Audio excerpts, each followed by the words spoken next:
Nice one. Okay, so becoming the sheriff of your town. A little bit of a Kellerism, to be fair. They call it mayor or sheriff.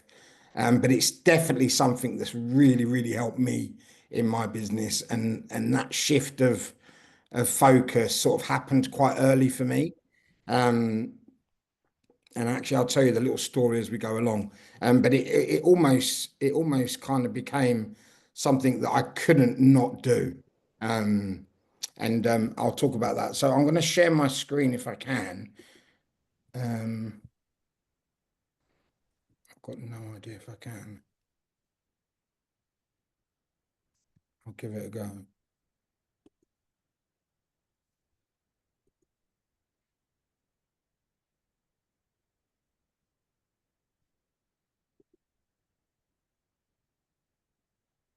Can people see that? No. Okay. No.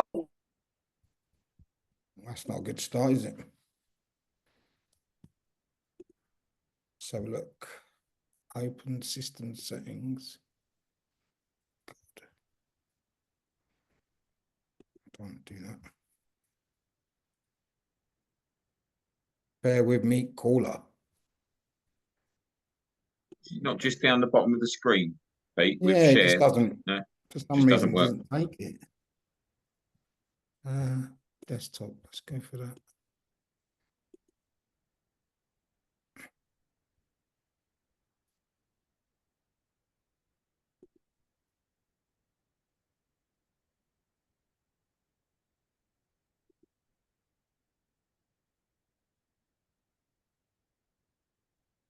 That's annoying. It's saying that I need to leave the meeting and come back in again. Let me just try that for 1 minute. Sorry.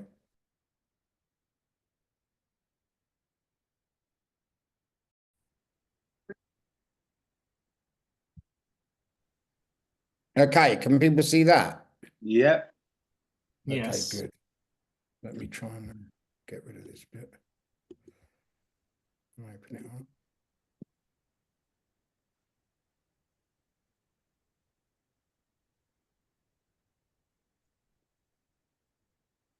Still see it? Yeah. Okay, perfect. Okay, right. So, sorry about that. So when I first joined KW, which was November 2019, I launched my business in January 2020, which basically, unfortunately, ended up being 2 months before the pandemic.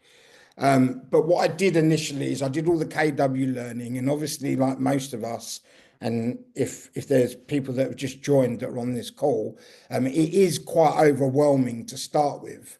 And I had read and learned about, obviously going local and going hyper local to go big, but I didn't really take any notice of any of that, in all honesty, because it was quite overwhelming. Just started my business and thought I need to earn money. So whilst, yes, okay, it resonated with me about being local, and that was always going to be my goal, it wasn't the first things that I did. So I did a lot of the learning. And one of the things that they talk about is obviously friends and family, and getting in touch with everybody that you know in your phone book and telling them what it is that you do.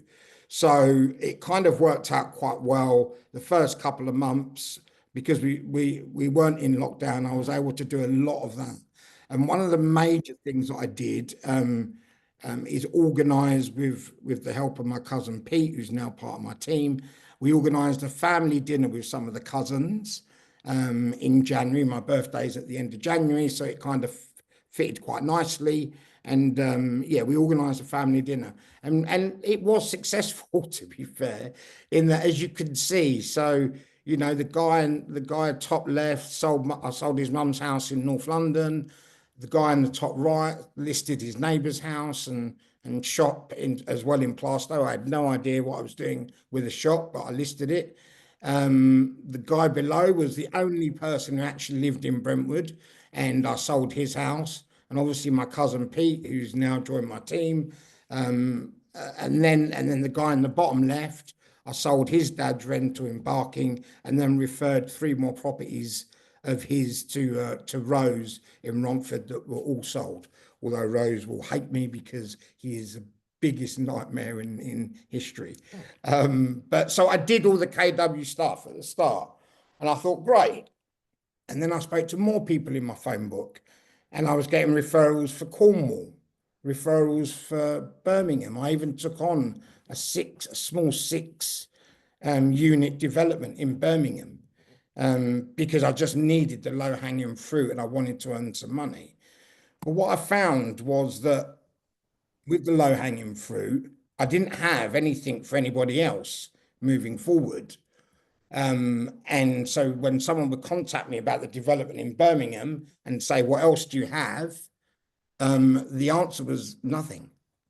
I didn't have anything else to offer anybody. So I don't know if anybody else on the call who started their journey, whether they experienced something similar with low hanging fruit.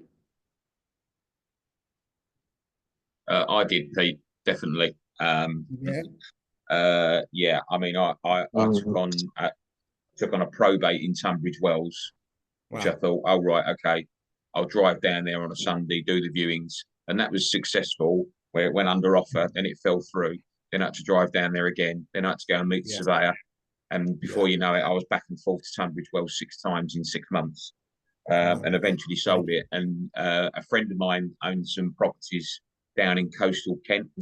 And then I used to book viewings in during the week, and then just used to drive down on a Sunday, do some lets, and just get some income. But yeah, it's doable, isn't it? Look, Dan, it's doable, but it's a ball ache. Yeah. Well, one thing that you're not doing is you're not building fame where you live. Correct. All you're doing is you're just taking up time. Yeah, and that is it. At the end of the day, we all joined KW to try and create something that was going to be a long-lasting, sustainable type of business for us and our families. However, what I find, and this is certainly how I was to start with, I was just acting as an estate agent rather than thinking about my business. I was just trying to get involved, trying to sell whatever I could to whoever I could, but not actually taking my business seriously. And it was only really when the pandemic hit that we was all locked up, that obviously I started to think about the business more. And I'm not sure if Mercer's on this call, but he loves this story, but it's actually really, really true. And unfortunately, I don't have a picture of it, so you've just got a picture of me in a cowboy hat. But this was my turning point, and my turning point was that some other agent in my area listed a house opposite me, and I had to see their board outside my window for the first 100 days of the pandemic. Because for the first 100 days of the pandemic, unfortunately, I wasn't able to leave home. So every single day I had to see this bloody board opposite me. And it really frustrated me because when I started the business, I did tell my neighbors what I was doing, but I didn't follow up on that. And that was like, for me, it was like a dagger to the heart, to be honest. And that's when I started thinking that actually I've just been a secret agent. Nobody locally knows what I do. Yes, I'm doing business, which is great and I'm thankful for, but nobody locally knows what I do.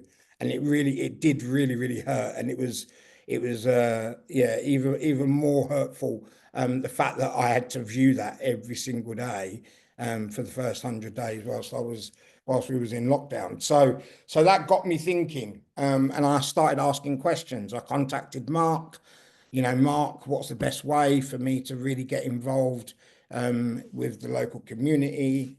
At the time, we were doing a lot of Zoom calls, and Claire was setting us a lot of 66-day challenges.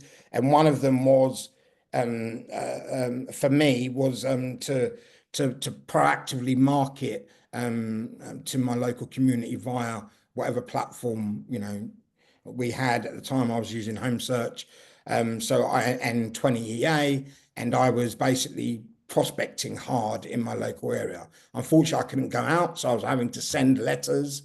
But that was what kicked me off and started me thinking about my local community. But what I realized was that just sending letters out to properties on the market, that's great.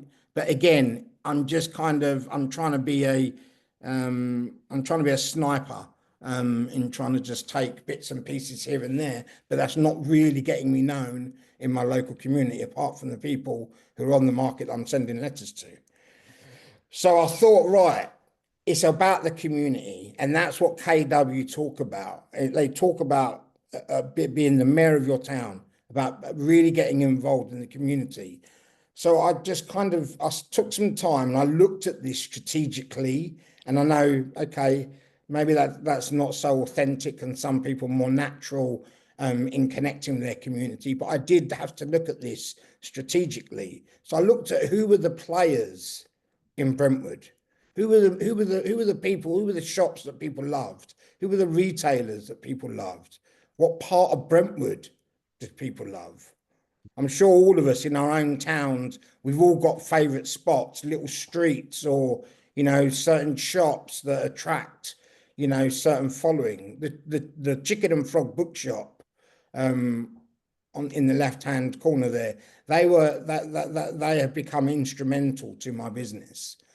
The larder, unfortunately, which is in the right-hand corner, doesn't exist. And Annie, who I've got a photo with down below, she doesn't even live in the UK anymore. However, that was how I started. And how I started was the hamper on the right-hand side. And that was really me thinking, right, I want to create a reason for me to get in touch or go and see all of these local businesses. And I thought the best way I could do that was to create a move-in hamper for any new buyers moving to the area, with bits and pieces in the hamper from local businesses. That way, I'm driving traffic to those people, physical traffic to those shops, because I'm putting vouchers, I'm putting gifts, refillable gifts in a hamper that they would then have to go and visit the shop.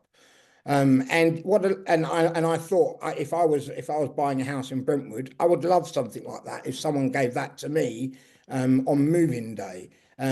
Because if I don't know the area and I don't know that well, it would be nice for me to know that, oh, there is a bookshop, oh, there is a really fantastic coffee shop. So I went about thinking, right, that's my in. KW teaches always, when you want anything from anyone, always go with the thought of, what can I do for you? How can I help your business, rather than ask for the business ourselves? And that's what I did. The first shop I went to, it was the first one on the street, was the larder. I walked in, Annie was there, and I sort of said, oh, hi, I'm a local estate agent. And straight away, her defense went, her wall just went right up. And she went, she got a big Irish accent. I'm not going to try and do it.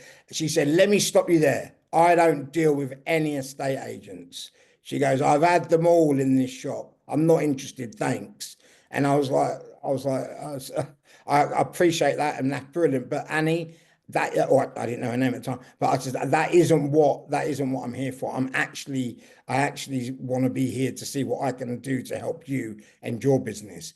And she went, really? And I went, yeah, absolutely. I said, I've got an idea about creating a hamper for people that move in to the area, and I really want to use your shop as the main focus for the hamper.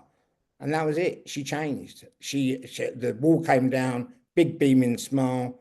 And she goes, oh my God, that's amazing. Never had anybody come up and ask, or even want to try and help me with what I do. And we started chatting, and within about half an hour, she grabbed me by the hand and went, I've got to go and introduce you to Natasha. And literally 3 doors down, we walked down the street and went into the Chicken and Frog bookshop. And she went, Tash, you need to speak to this estate agent. He's amazing. He's going to try and help us, and he's going to create a hamper for all of these people that are moving into the area. And do you want to be a part of it? And that was it. And it was just literally born in that way. by me going there, offering assistance, coming up with an idea of how I can get the really cool shops. And it was strategic. The larder had 13,000 followers on Instagram. The Chicken and Frog Bookshop had similar amounts. French Quarter, which is another one of the shops down below, they also have a massive following and have been a Brentwood stalwart for about 30 odd years. So it was strategic, but it was with good intentions, but it was a way for me to get into the community. And that was kind of my inroads. I knew I wouldn't get business from it straight away, but I knew it would get me out there, and I knew it would get me some focus on what I do as a business. And I was no longer hiding away in my kitchen. So for me, that was a major step, was trying to connect with the community. Has anybody else done anything similar with regards to their community?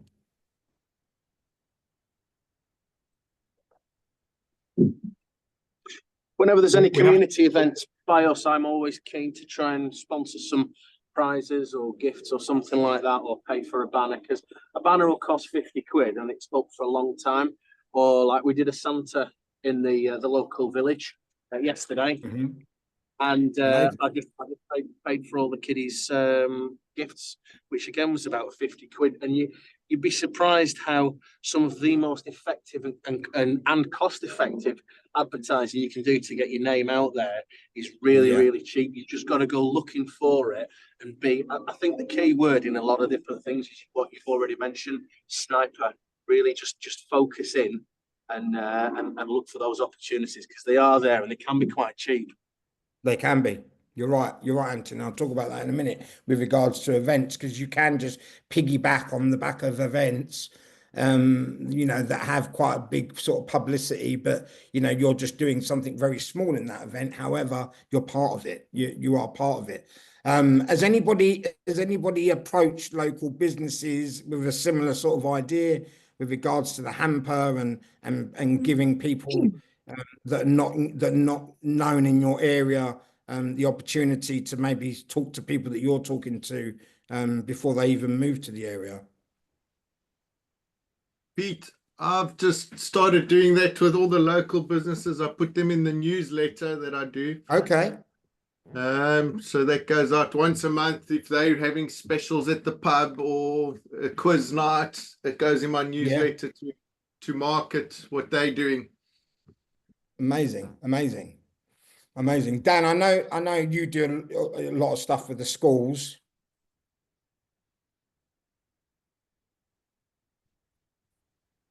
Sure, Dan's here. One of the things I'm about to do is we've got a coffee shop in the next village, which is a sort of charity run thing, and Okay. I'm gonna do a sort of walk-in surgery once a month, so first Monday of the month for an hour.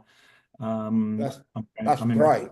I'm invited by finance guy as well, so he's keen to sort of get involved and see if we can unearth some opportunities, or at least get those things can really work. They really can. So Annie, who I was telling you, what she really got into this after a while, and she really bought into the whole KW thing and everything. She used to run herself once a week a mother's meet on a Tuesday morning at her coffee shop. Obviously good for a coffee shop, but with the purpose of trying to generate leads for me. And actually, Annie, over my time, even recently, even though she's not in the UK anymore, she's referred about 7 or 8 people to me. And her coffee shop morning that she did on a Tuesday, yes, it would fill up her coffee shop, which is great. But her purpose was actually to try and generate business for me, because I said to her, look, Annie, I'm happy to pay for every referral that comes through you.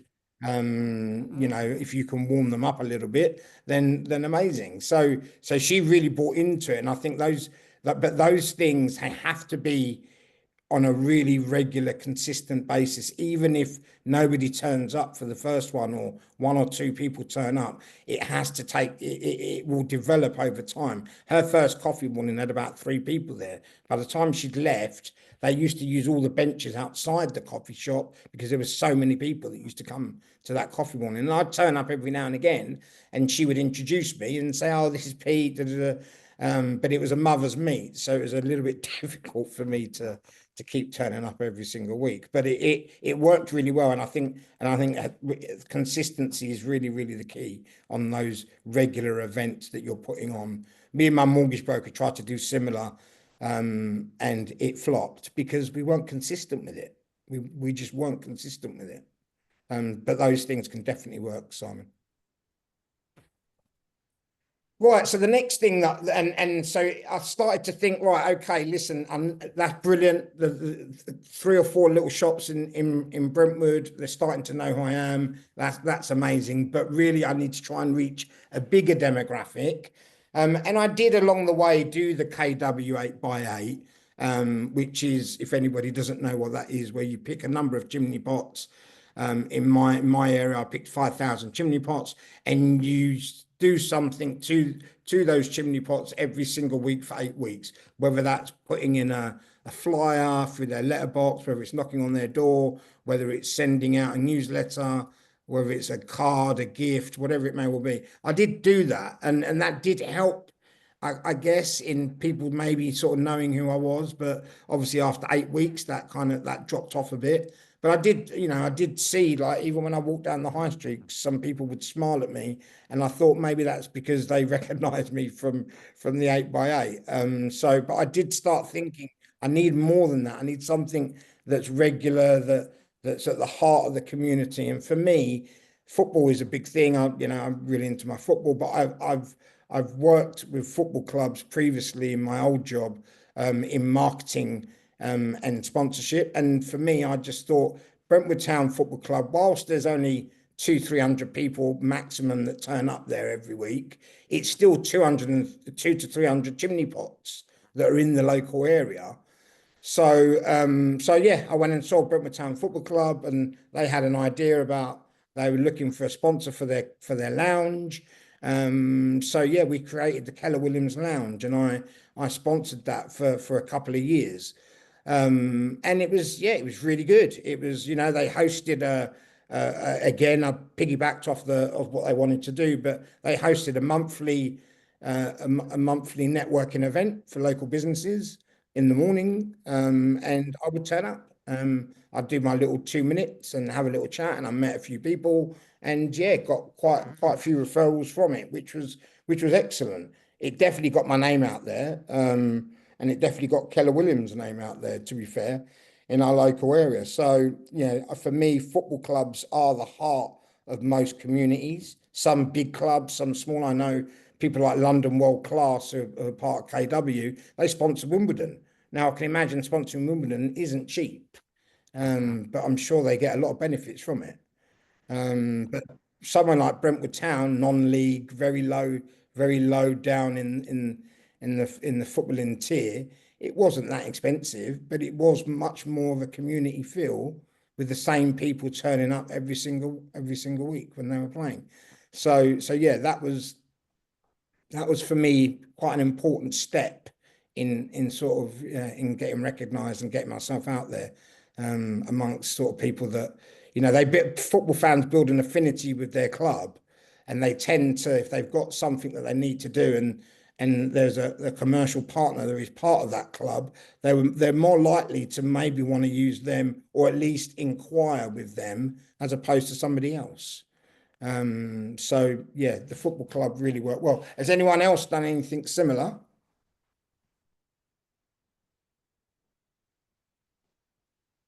Not on that extent, but I sponsor my local kids football club, and they share everything on Facebook that I do. I go down there. My little one goes down there, not as regular as he should do, because he's only 6, so he just kicks it and sees how far it goes and chases after it. So he doesn't really listen to the coach at the minute. But yeah, they've been really helpful, and obviously they spread the word as well. And I've got a little, very similar to your little banner on around the football club, around the pitch. I've got a little sign on their clubhouse. And that's obviously, there's all the local businesses. How many people, Daryl, how many people go and watch that game? Well, A few hundred every week, yeah, because there's about 6 kids clubs there, boys and girls, that play there regularly, and that's where they host their main games. Amazing. So yeah, And you said they've got a little clubhouse, you said? Yeah, it's like a little clubhouse where it's only like teas and coffees and like changing room area. Nothing fancy. But yeah, they've got like 20 or 30 local businesses all got their information down the side of the clubhouse. So like you said, they're more likely to contact somebody that's part of the club if they need anything. Definitely. One thing that I noticed, and I think someone put a message in the KW Plus chat recently about sponsorship. It's only as good as the activation of that sponsorship, to be fair. If all it is just putting up a banner or just putting up a little sign, that's great for brand awareness, but people are still unlikely to make that first step. And I think you have to be a little bit more proactive, you know, and maybe it is talking to everybody that's there. Maybe it's organizing a little event beforehand or doing something after the football for people to be able to enjoy. But what I would say is, where do you live, Daryl? I'm in Rotherham. So is there a non-league team in Rotherham or in and around Rotherham? Not that massive on my football, to be fair, but there's obviously there Rotherham United, is. which is huge. Yeah, obviously Rotherham is a small end. Are going to be very expensive, but what I would say is maybe make some inroads and try and find out if there is a couple of non-league football teams in and around Rotherham, because honestly, sponsoring non-league football is not expensive. It really isn't. But what it gives you is a bigger platform to be able to talk to the local community. And honestly, if someone came along and said to me, put some money into, I don't know, sponsoring, if you had a big wad of money, put some money into sponsoring a bigger team, I would probably think less about doing it, just because I know the actual activation of that sponsorship is going to be far less than if it was a smaller, well-run football club like someone like Brentwood. Because for me, they really did push me. They created this event every month, and which I piggybacked off of, which was great. They had some great ideas. And every time anybody asked in the Facebook groups about local estate agents, a lot of their people would put, "Oh, you have to speak to Peter Garland-Collins." It's just what the wider reach of it gives you. And I would pose it to anybody. Try and find out maybe who a local non-league football team is, because these people are really grateful for the money that you give them, and for the sponsorship that you give them. Whereas a bigger club, yeah, they're happy at that moment in time, but they probably don't need it, and they're not as grateful. So I find the little clubs are more likely to want to push you.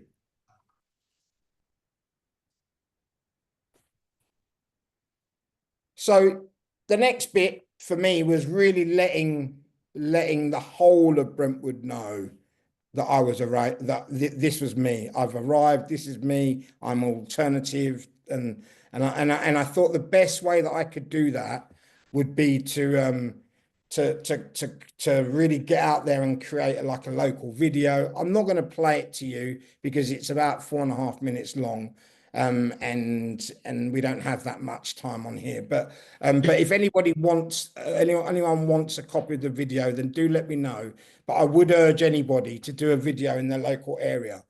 My video basically doesn't even talk about me, but it's me going through saying all the wonderful things about Brentwood, showing Brentwood Town Football Club, showing the local shops and the people that I built a relationship with in the community, showing what Brentwood has got to offer, showing all the local parks, like we've got the Gruffalo Trail here and lots of other things, showing all of those and just really showcasing your town. And yes, it cost me about £700 to do it, but honestly, it's so worth it.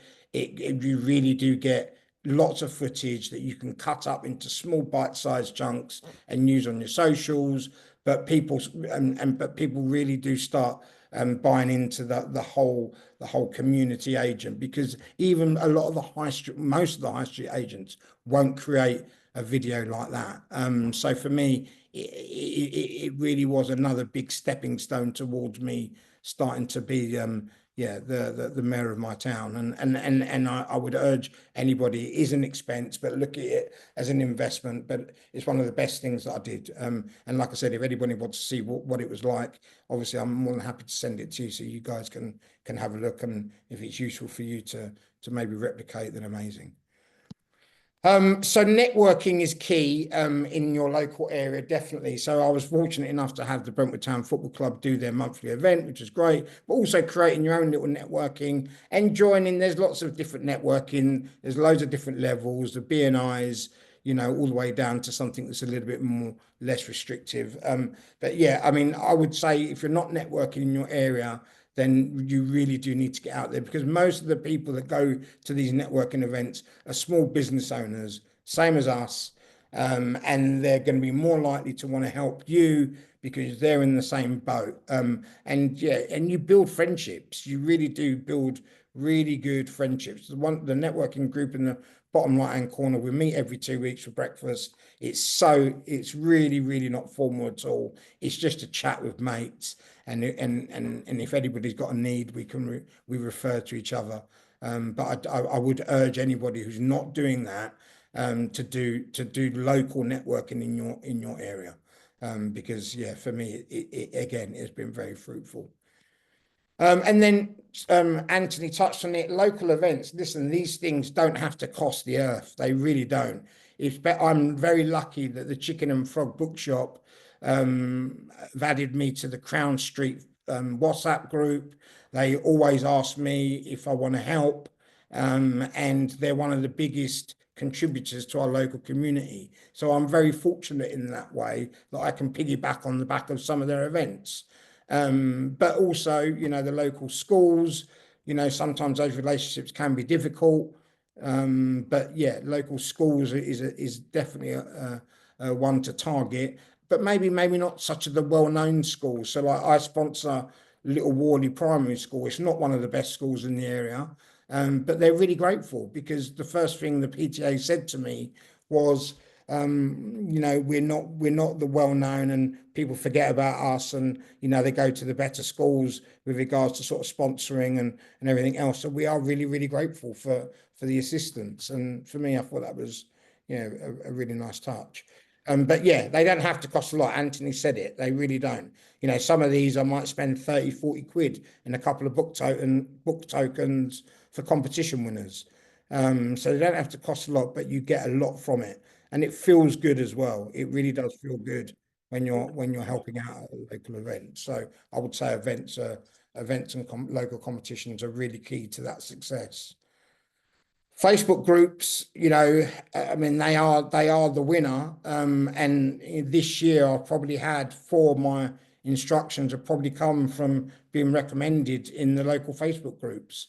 And this is something I want to stress, that all of this takes time. Like, you know, if you don't start becoming, if people don't know who you are, if you're a secret agent, you're never going to get recommended on a Facebook group. It might be one of your clients might jump in, but you need to get yourself out there in order to get those recommendations that come through. And regularly, I'm happy to say that I do get, you know, a number of recommendations that come through Facebook groups. And it's funny, people send me a message saying, "Oh, they're talking about you on Brentwood Open," and I, you know, sometimes I probably need to set up my notifications a bit more. But they you know, it can come at any time, and it's like a gift. So for me, those Facebook groups and working those Facebook groups is really, really important.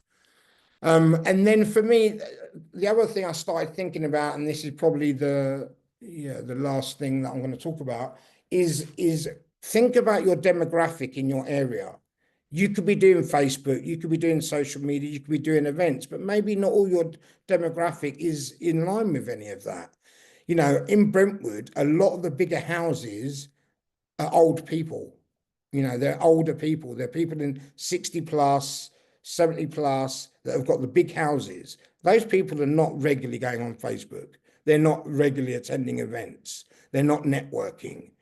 So how do you reach these people? Yes, you can go and knock on their doors and everything else, but especially the way the world is at the moment, people are not very trusting, especially older people. They're not very trusting of people knocking on their doors, you know, without a reason to do so. So for me, I then looked at how can I get to this demographic that has got the bigger houses in Brentwood, and start becoming someone that they can trust and relate to. And an opportunity came up for me to be able to write the local property column in the local magazine. Now, actually, it wasn't a local property column at all. It was an advert. They contacted me and said, would I like to advertise? And I said, I don't do that. I don't advertise. But you know what? I'd love to write your local property column. And his words to me were, it's your page. You could do whatever you want with it. So I went for it. I've been writing the local property column in this little local magazine for the last 3.5 years now. And every month he emails me, and every month I send him my content. And my content, as most of you will that use Dataloft will see, is just literally picking up the info from Dataloft, maybe adding a few words of my own, and then sending it to him. And that goes to 12,500 homes in Brentwood. Now, most people don't read it, but a lot of the older people do read it, because for them, when something comes through their letterbox that's something about the local area, they tend to read it. And he says to me that most people, you know, they tend to use the magazine just for points of referral, i.e., oh, if I'm going to sell my house, this guy's been writing about property in the local area for the last 3 years, then maybe I should give this guy a call. He seems to know what he's talking about. So for me, you've got to think about your demographic. Who's your audience? How do you want to target them in your local area? Because it's not all the same. One size doesn't fit all. So think about that. Again, not very expensive. Cost me £125 a month to do this, and I probably had, I don't know, in excess of 60,000 £50,000-60,000 in GCI probably from it. Because, you know, and people, when I go around and see them, the older people, where did you get my details? And, oh, I've been reading your column for the last 9 months. I've been reading what you say in Vision magazine for the last year or so. It's not instant. Again, you have to be consistent with these things. But now I'd never drop it. It's one of my favorite pieces of marketing, to be fair. And that is the message. Sorry, Peter, can I just say something? You've given me a real flash of inspiration here, because I have got an advert that I took out just advertising me and, you know, the estate agency business, and I've had it in the local magazine for the past 6 months, and I was about to can it. I was about to stop it.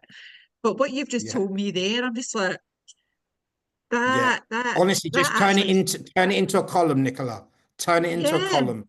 It's so effective. It's so effective. It was on my to-do list today to cancel that. Don't cancel. You've just really, no, thank you. No, please let me know how you get on. And listen, it isn't going to be instant. Like, you know, with everything, it's not going to be instant, but you will get phone calls. You will get phone calls from it, 100%. And you'll know that it's probably an older person, because they call you from the landline. I mean, who does that anymore, right? Yeah. But honestly, for me, if you said you could only keep one piece of marketing that you do, it would be that. I would hold on to that, because you might not get tons and tons of calls, but the ones that you get, they're the bigger houses generally. And I love it. And for me, it's just a way of me getting out there. And what I love about this little magazine, I don't know whether they do it in your one, Nicola, is that you can also put flyers in there. So if you wanted to do a flyer, like Vision magazine would let me put a flyer in there every month as well, at an additional cost. But it's always good around Christmas time or certain times of the year to put something in there. Again, not a lot about what I do and how I don't talk about how amazing I am, all this sort of stuff. It's just literally, you know, maybe at Christmas it might be a Merry Christmas type thing. At Easter it might be something about Easter, or you know, things for you to do at Easter, and whatever it is, recipes or whatever you want to put in there. But I like the opportunity to be able to sort of get out to as many people as I can, just by using, you know, piggybacking again off of the success of something else, or local business. But as you can see in that last slide, it is about everything. It's not just one thing. It's really about thinking about your community, thinking about the demographic, thinking about what you can do for the businesses that are in your local area that then will end up supporting you because of your generosity and how you've acted towards those businesses. You know, nobody likes somebody coming up and saying, "Oh, can you do this for me? And can you do that for me?" No, go with the thought of what can I do to help you in your business, and those people will return it, you know, tenfold, because they feel that they need to, without you even asking for their support. You know, if you're supporting them, they feel like, you know, what can we do for you? You know, Natasha at the Chicken and Frog Bookshop constantly says to me, like, you give us so much. Like, what you know, what more can we do for you? What more can we do for you? How can we? And she's in a group as well where that group, the local Chamber of Commerce, is pretty much run by the high street estate agent Beresford's. I mean, they literally sponsor all of it.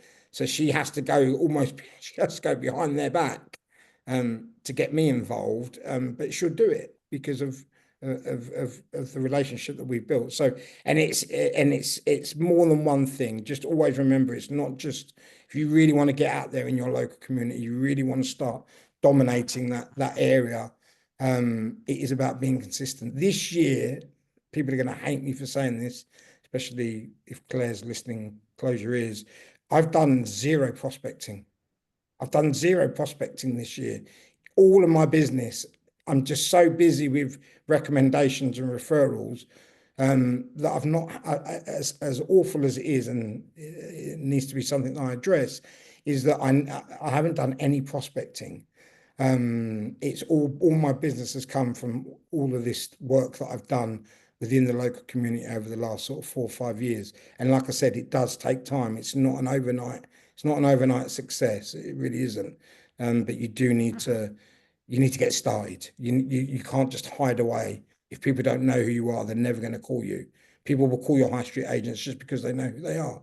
But you know, you're way better than those. So I would say, look, be consistent. And get started if it's something that you really want to do, because if you want to grow a business that's going to last for a long time in your area, then you've got to start dominating that local area, or you've got to, at least people know who you are as the alternative to the high street agents. So yeah, any questions? Well, I'll just say, with regards to the advert sort of query that's just been voiced, I mean, you know, I've been in the local parish council magazine for probably 3 years. Have I got any business from it directly? I think I probably have. But, you know, it's awareness. And if I knock on someone's door, I'll mention, you know, the largest estate agents in the world that no one's ever heard of. And then say, oh, I've seen your picture in the back of the magazine. Yeah. So definitely. Yeah, that's it. Yeah, that's it. I mean, I use a lot of this on my presentation, to be fair. When I go to people's houses, I talk about me in the local community and what I do. And I say, do you get the Local Vision magazine? Oh, yeah. And I say, well, next time you look at the Local Vision magazine, you'll see my property column. If you haven't, oh God, yeah, that's you. Oh my God, amazing. So yeah, you can use all of this stuff, definitely. And then the other thing was that it was Small Business Saturday on Saturday. That's right. That's right. So I don't know if anyone used that to their advantage. Yeah, so with that, I put out a Small Business Saturday story and highlighted about 10 different businesses that are my favourites in the local area, because it is important. The one thing I will say is that community, that small business community, we're all in the same boat. And you know, I find that they support me more than my friends would support me. You know, I've got someone that I've never actually even met before, Brentwood Spanish Tutorial, or whatever they're called. they constantly comment, like all of my stuff on social media, and I do the same to them. I've never met the person. I don't know who they are. But you know, they're supporting local business. And I do think that it's, you know, it's so important if you want to stay established or grow in your local area. But you've got to do it consistently. You can't just one hit wonder, going 1 week and then disappear for sort of 3 or 4 months. Pick the things that you want to go for and just do them on a regular basis. But look, if anybody, I know it's been a bit of a long one. I've talked at you, but if anybody wants to reach out to me and ask for any assistance with regards to sort of going about this or whatever, then obviously please do so. You know, I've done it. I've made mistakes. Don't get me wrong. You know, I've made some costly mistakes along the way. So if I can help you do that, do something similar without making similar mistakes, then yeah, please just reach out to me. Right, I will stop sharing my screen. I don't know if anybody's got any questions or anything. Well, we've got a little bit of time. I've not got so much a question, but just something that I'm going to do this week, which, you know, the time of year's quite appropriate, and I've done it over the past couple of months, is supporting our local food bank.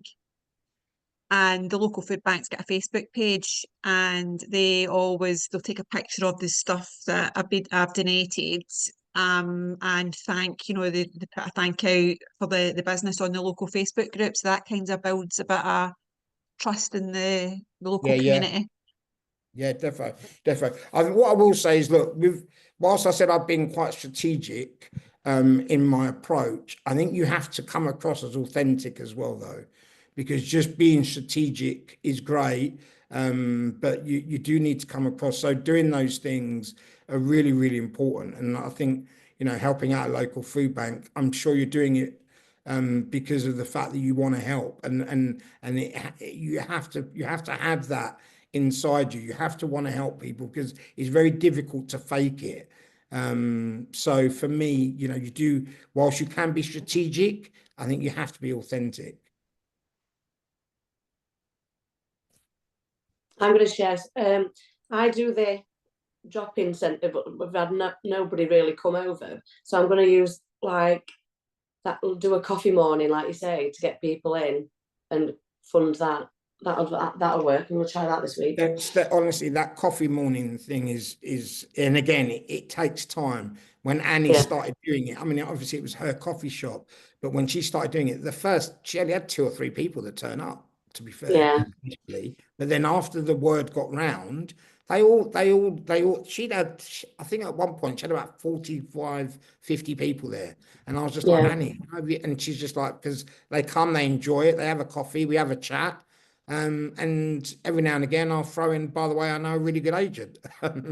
So, you know, and you being an agent, you know, you've got the advantage, because you can kind of lead where that goes, really. But don't make it about agency or property, or just make it, like you said, like a drop-in, local people coming around and having a chat, you know, however you want to dress that up, but do it that way, as opposed to it being a specific property event, because I'm not so sure people are that excited about that, to be fair. So, you know, we are, you know, and people that are looking to sell at that time or whatever might be, but the reality is that her success was just because it was just a mother's meet coffee morning, and it was a great little event that they had something to look forward to go to every single week, you know.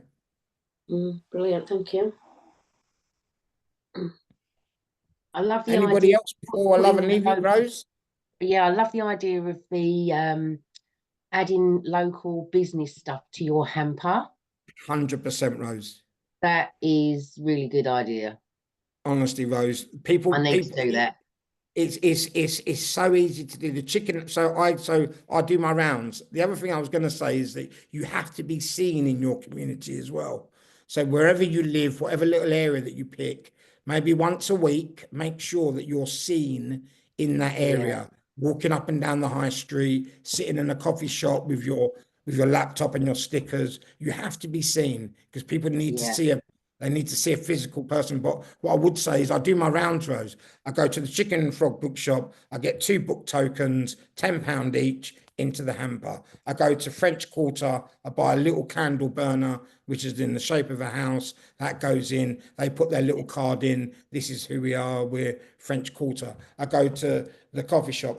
So I literally, Sam's Sweets now, which has become a really popular place in Brentwood.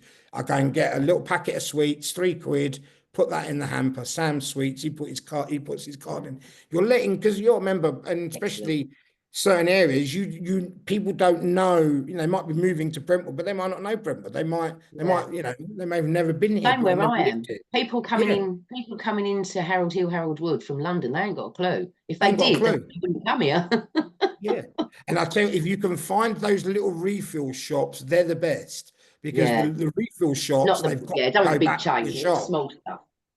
Yeah. And then so the book tokens work well because they've got to go to the shop to get the books. So they take their token, they walk into Natasha at Chicken and Frog. Oh, hi, our local estate agent, when we moved in, gave us this token. Can we get a book? She knows that it's working. Because I'm sending people to her shop. So guess what? She's always going to want to keep supporting me. Excellent idea. I love it. I'm going to do that. But it is difficult. It is difficult. But I would just say, listen, even if it's 2 or 3 things from your local area, start it that way initially. And tell the people that you go and get these things from what you're doing and why you're doing it. Yeah. Because and that will resonate with them. They'll be like, oh my God, Rose, that's amazing. That's brilliant. It's an excellent idea, and there are lots of little small businesses around this area. Exactly. I'm not being funny. That hamper costs roughly the same as a bottle of champagne. Yeah. So instead of giving them a face, it's far more beneficial. It's far more beneficial, and you could put whatever you want in that hamper. You could put little messages. So one of the things the idea that Annie loved at the coffee shop, because it was a refill shop as well, is they used to sell jars of popcorn seeds. She put a little label around that jar, put in my first movie night for me. Oh, wow. I mean, how cool is that? So you put that in the hamper. They pick up the hamper and they see a popcorn seeds with a little tag that says our first movie night. I mean, you're creating experiences for them in their new home. It's brilliant. It's ingenious, and it will make people remember you as well. Because even though they're your buyer or whatever, unless you create a relationship with them, you'll know one after a few years. They'll never remember you. When people come back to you that have bought off you 5-10 years ago, that's when you know you're doing it right. No, that's it. That's exactly it. And then, I mean, if you look at some of my reviews, I would say probably a quarter of those talk about the hamper. More than they do about me, because it's memorable. They remember it. It's like, oh my God. And the hamper was amazing. No, I love it. That is an excellent idea. Thank you. No worries. Right.